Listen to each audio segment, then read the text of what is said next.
We'll try and get our reporter Keith Seister joining us for the latest in the area as soon as our technical connection gets better. Right now, though, another round of retrenchments at the platinum mines is on the cards in Rustenburg in the northwest, with second world platinum producer Impala announcing its assessments on how many workers may be affected. And after cutting up to 2,500 people in the workforce last year, the company is also assessing on whether to close some of its 10 operations in the area or not.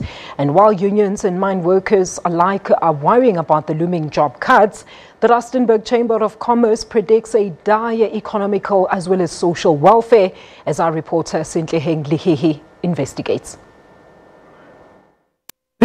You and our viewers from here in Rustenburg in the northwest, a city that was once dubbed one of Africa's fastest growing due to its platinum deposits. But this fate has fallen on darker days due to declines in platinum prices. But for more on this, I'm joined by Peter, who's part of the Rustenburg Chamber of Commerce. Can you tell us about the darker days that have befell the Rustenburg area due to decline in platinum prices, and what are we doing to save workers? Yes, we have seen the business environment declining tremendously since the strike in 2014, the strike in 2012, and the world financial crisis at the end of 2008. And unfortunately in Rustenburg we are still waiting for a proper recovery, as world commodity prices has never yet reached those levels that were there in 2008. You know, the situation is quite dire as you've painted out, but we've also heard from those in the mining sector talking about the fact that there may be more retrenchments to come based on their assessments of production. Where does this leave businesses in this area? You know, unfortunately, businesses need a market, and part of the market for businesses is the mining industry themselves. You know, to put it into context, roughly 70% of the regional gross development product of Rustenburg is derived from mining. So if the mines get a cold, Rustenburg, you know, almost dies.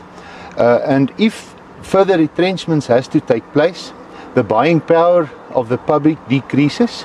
You know, there are less retail sales. It's got an add-on effect. People are looking at several families, you know, even up to 5, 7, 8 people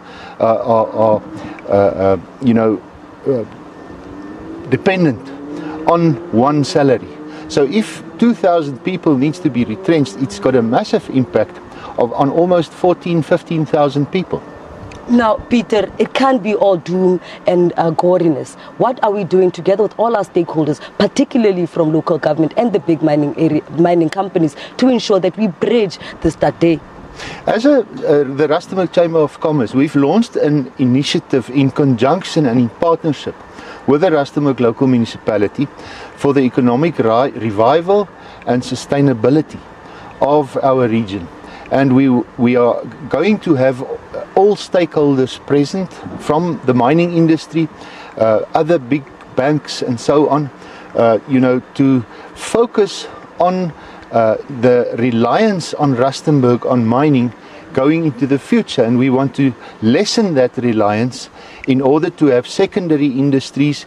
You know, at one stage there will be a life after mining, and we are asking the question, what legacy is the mines going to leave in Rustenburg? And we want to plan for that future right now. Thank you very much for your time, Peter. On that very note, it is clear that the era of sustainability and sustainable growth has come for Rustenburg. Until we see how all these stakeholders can work together to ensure that we bridge the gap between the impending retrenchments in this area and proper growth. Back to you guys in studio.